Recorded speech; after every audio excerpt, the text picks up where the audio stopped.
So may tumawag sa atin ngayon na isang kabembang. Ang sinasabi niya, meron na raw siyang term insurance. What's up mga kabembang? Another day, another story to tell. So mag-uusap tayo.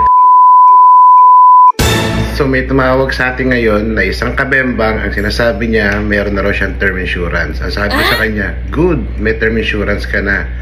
Pero alam ng mga tao na ang term insurance meaning temporary insurance. Temporary insurance meaning it's good for 10, 20, and maximum of 30 years.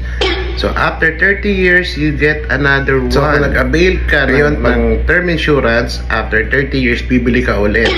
So it will based on your current age.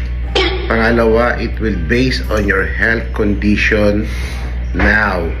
And ibig sabihin nun, all the money you put in is gone. So meaning to say, magi-start ka na naman ng panibago. Kasi ang beneficiary lang natin ang magbe-benefits nung kinuha natin. Which is good, we leave the legacy.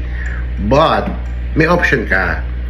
So nandito kami para ipaliwanag sa'yo, explain sa'yo na merong ibang insurance na pwedeng. So ano-ano ba yung needs na pwedeng makatulong sa'yo?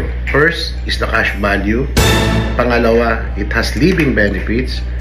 Pangatlo, it can be used for retirement income. So ano pang inaantay mo? Ikaw na bahalang mamili. It's either you choose the living or the living benefits. It's your call. So PM me below for more details. So bye! See you mga kabembang. Mga kabembang!